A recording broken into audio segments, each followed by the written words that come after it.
Valdir Zirac novamente para mais um vídeo do canal do Indo Talks, e dessa vez vamos falar sobre Divertidamente, né? Então vamos aí. Bom, a gente está no Setembro Amarelo, né? Na campanha aí de Setembro Amarelo, então é momento da gente realmente parar e pensar sobre nossos pensamentos e sentimentos, né? Então, nada melhor do que fazer isso amparado na cultura pop, né? Nessas obras que a gente tanto ama e aprecia e gosta e adora. Vamos falar então sobre Divertidamente, a animação da Disney Pixar. Bom, provavelmente você já ouviu falar o tanto que a Pixar é foda e o quanto que todas as suas animações são fodas. Talvez Carro 3 seja uma exceção. Bom, se você é cinéfilo, né? Se você é fã de boas animações, ou se você conhece alguém que é, provavelmente você já ouviu essas frases mais de uma vez. Então, você já ouviu todo um discurso sobre o quanto as produções da Pixar são excelentes, são de uma qualidade acima da média. E Divertidamente não é uma exceção a essa regra, tá? Ela é sim muito boa, muito bem feita e produzida. E provavelmente você já ouviu falar também sobre como esse filme, essa animação, trata de maneira mais ou menos precisa questões psicológicas, né? Então, aí das emoções, da memória e outras coisas afins, né? Da construção da nossa individualidade, né? Da nossa personalidade e tudo mais.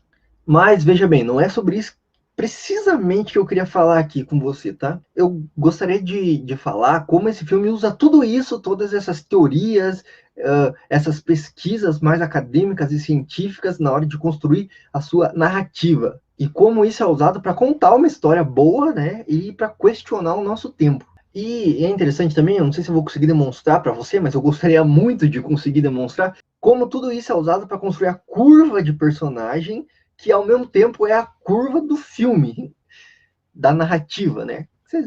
Vocês vão entender, né? Mas para fazer isso, eu preciso balizar os nossos conhecimentos, né? Afinal, eu não posso presumir que todo mundo que vai assistir esse filme tem os mesmos conhecimentos, né? Então vamos fazer um balizamento aqui, vamos trazer todo mundo para o mesmo nível de entendimento para o que é que eu quero dizer com esses conceitos.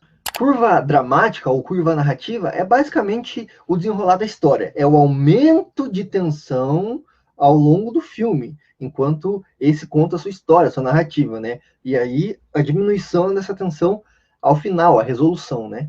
Após o clímax, que é o ponto máximo assim de tensão, vamos colocar, de um filme.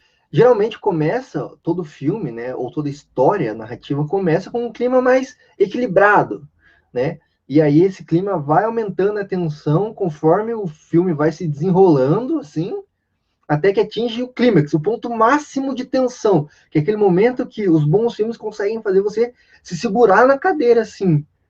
Mesmo que você saiba que o mocinho vai ganhar no final, você fica esperando para saber como que vai ser isso. E aí, depois desse clímax, vem o desfecho, que é o quê? A resolução da problemática do filme e a diminuição da tensão até a gente voltar para o equilíbrio normal, assim, né? E aí, se você for levar em conta a jornada do herói, né? Seria esse momento, essa curva, na verdade, seria um círculo, né? Porque o personagem sai do ponto A, do seu mundo normal, e ele faz toda essa volta climática e volta para o ponto B, pode ser ele transformado, ou todo o mundo dele transformado, mas ele volta não para o mesmo ponto, mas volta para o mundo comum de maneira diferente, né? Ou o mundo todo transformado, ou pelo menos o herói transformado, né? Não sei também se ajudou, se ficou mais claro, se ficou mais difícil ainda, né?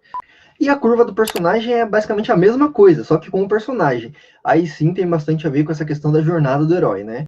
É o caminho que o personagem percorre do ponto A até o ponto B, do começo do filme até o final do filme.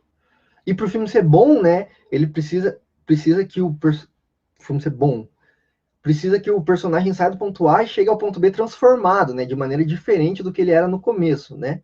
E, claro, tem que ter as dificuldades no meio desse caminho, né? Se ele só sair do ponto A e chegar no ponto B fácil demais, assim, não vai ter graça, né, pra gente assistir. É basicamente isso, é a evolução do personagem no decorrer do filme, tá? Ou da história, narrativa, enfim. Não sei se eu ajudei, se eu deixei isso mais palatável para você. Se ficou claro, deixa aí nos comentários. Se não ficou, também comenta aí o que você entendeu, né? E se tem alguma dúvida aí também. E é interessante porque, sim, geralmente, né, você tem a evolução da trama e você tem a evolução do personagem. Só que, divertidamente, essas coisas se juntam. Óbvio que todo protagonista ele vai ditar o ritmo da narrativa do filme, né? Mas nem sempre é isso que acontece, assim. Às vezes a história avança, ou apesar do personagem principal, tá ligado? Ou em paralelo a ele. E divertidamente conseguiu unir essas duas curvas, assim, na minha cabeça, pelo menos. Vamos ver se eu consigo explicar para você o que eu quero dizer com isso. Bom, vamos ver. Eu enxergo que divertidamente tem pelo menos duas protagonistas, tá? Que é a Riley, que é uma garotinha de 12 anos que tem a sua vida mudada, transformada radicalmente, virada de ponta cabeça, quando a família dela, né, o pai dela acho que consegue um emprego em outro lugar, assim, é transferido no trabalho, e aí toda a família tem que mudar de Minnesota para São Francisco. Mas também é a história da alegria, que é uma emoção que vive dentro da cabeça da Riley, assim. E ao mesmo tempo em que a Riley vai aprendendo a lidar com os próprios sentimentos, a alegria também tem que aprender que as outras emoções são tão importantes quanto ela. Isso porque, se você for ver no começo do filme, a alegria é tipo a chefe das emoções da Riley, assim, da cabeça da Riley, eu posso dizer isso? Não sei. Mas é ela quem controla o painel de controle assim das emoções. Ela é a chefe, ela manda, ela diz o que cada emoção tem que fazer, a hora que tem que fazer, né? E tenta deixar a tristeza lá escondidinha num canto assim. E eu já olhei e não posso mandá-la embora. Então, tudo bem, tudo ótimo, tudo certo. E isso, claro, até o primeiro ponto de virada do filme, que é quando a história muda de direção, que é justamente no momento em que a família dela tem que se mudar. Tanto que, mesmo durante, até um pouquinho depois da mudança ali para São Francisco, a alegria ainda tenta manter o controle, deixar as coisas normais, deixar tudo como era antes, entendeu? Até impedindo a tristeza de tocar em qualquer coisa, assim, porque a Riley já tá sentimental. Então não vamos deixar a tristeza fazer mais nada aqui. E aí acontece um monte de coisa que eu vou me abster de comentar aqui, até porque esse filme tem 1h30, e também eu não quero dar muito spoiler, assim. Mas o importante é que em algum momento do filme a alegria e a tristeza são ejetadas, né? Junto com as memórias de curto prazo, assim, são ejetadas do painel de controle. E aí, claro, as emoções, o raiva, o nojinho e o medo ficam, tipo, frenéticos, assim, meu Deus, o que está acontecendo, o que está acontecendo, eu não sei, eu não sei. E a Riley também tem dificuldade para processar suas emoções, lidar com tudo isso, afinal, o painel de controle da cabeça dela tá a Deus dará, né? E aí, após todo o desenrolar do filme, né, a construção da própria personagem de Alegria, ela entende que a raiva, o nojinho, o medo e até a tristeza têm um papel fundamental na formação do caráter da Riley, de quem ela é. E aí é quando ela entende isso que as coisas começam a dar certo. Aí ela e a tristeza conseguem voltar para o painel de controle e evitam que a Riley cometa uma grande cagada, né? Assim que eu não vou falar também para não dar spoiler para quem não assistiu o filme. E é justamente quando isso começa a se resolver, que a Alegria entende que ela precisa deixar a Riley sentir tristeza. Afinal, é injusto não permitir isso. E esse é um dos grandes ensinamentos do filme. Numa sociedade regida por redes sociais, onde todo mundo se compara, e não com outras pessoas, mas com projeções falsas de outras pessoas. Projeções postadas no Instagram, nos stories, né? Que agora tudo tem story também, né? E com influenciadores que estão sempre na praia, estão sempre em algum hotel luxuoso, sempre receberam alguma coisa de graça, né? Estão sempre num spa, sendo bem tratados, ou malhando para ter o corpo perfeito. Enfim, nesse cenário, assim, parece que se alguma coisa não vai bem, a culpa é sua, e só sua. Que se você tá triste é porque você não tá vivendo direito, ou não tá se esforçando o suficiente para ser feliz, para atingir seus objetivos, ou não tem Jesus, ou precisa tomar antidepressivo, né? Ou todas essas outras receitas baratas aí, rápidas. E parece que numa sociedade assim, é preciso estar sempre feliz e é proibido estar triste. Parece que a tristeza é vista como um sinal de alerta, assim, entendeu? E isso é desumano, é desumanizador, esse processo. Porque, eventualmente, a gente vai se sentir triste, cara, é natural. E é bom chorar as tristezas, entendeu? É bom botar para fora, processar. E aqui vai um parênteses, tá? Depressão é um quadro sério e clínico que precisa ser tratado com terapia e, eventualmente, caso seja necessário, algum tipo de medicamento. Mas quem pode dizer isso é só profissional formado, atuante na área, com ética profissional. Mas a tristeza é diferente da depressão. Estar triste é diferente de estar deprimido. E é preciso que a gente entenda e aprenda a aceitar esse processo de tristeza e lide com ele, não rejeite ele, porque senão ele vai ficar recalcado, e aí ferrou, né, mano? E aí quando a alegria entende tudo isso, ela permite que a tristeza em algum momento tome conta do painel central. E aí a Riley consegue finalmente se abrir com os pais dela, numa cena muito bonita, e ela chora. E é importante que ela chore, porque ali ela está começando a entender como processar as emoções, como lidar com a tristeza, como lidar com o luto, de perder toda a vida que ela tinha construído em Minnesota e começar a reconstruir em São Francisco, que não é fácil. Mas aceitar esse processo é o primeiro passo. E quando isso acontece, vem o outro ensinamento do filme, né? Já caminha para o finalzinho do filme, que é o seguinte: no começo, todas as emoções estavam ligadas a um único sentimento. Então, a lembrança da brincadeira em família era só alegria, era só de uma cor, né? A cor amarelinha ali da alegria. A lembrança de comer brócolis era só o verdinho do nojo. A lembrança de um susto que ela tomou era só o roxo do medo, né? O vermelho da raiva. Mas a maioria era amarelo de alegria, né? Mas e aí, quando a alegria entende a importância das outras emoções, né? Essas cores passam a se mesclar, né? Porque isso significa que as memórias são ressignificadas. Então, uma mesma lembrança pode ser triste e feliz ao mesmo tempo. Uma mesma lembrança pode te dar medo e raiva ao mesmo tempo. Afinal, pensa só comigo. Nós, enquanto seres complexos que somos, já diria o Edgar Morin, nós significamos, nós colocamos significados em cada momento da nossa vida. E esse significado é complexo, é fruto de uma rede de pensamentos e sentimentos complexos. E a gente significa cada momento da nossa vida de maneira múltipla. Quer ver um exemplo? Eu mesmo me vacinei esses tempos, né? Essas semanas atrás, tomei a primeira dose da vacina contra o Covid-19. E aí eu conversei com um colega que também foi vacinado. E aí eu comentei, você foi vacinado também, né? Que bom. E ele falou, só que é um misto de sensações, de sentimentos. E eu pensei assim, pô, é mesmo, né?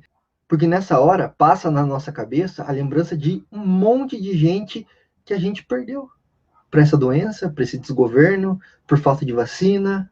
E aí vem a raiva de saber que muitas dessas pessoas podiam estar aqui com a gente. Se não fosse a corrupção, se não fosse o atraso na compra de vacinas, se não fosse a negociação com as nossas vidas, raiva desse desgoverno, entendeu? Genocida. E aí vem o alívio de saber que a gente sobreviveu a esse desgoverno e a gente pode lutar para fazer justiça para essas pessoas que a gente perdeu.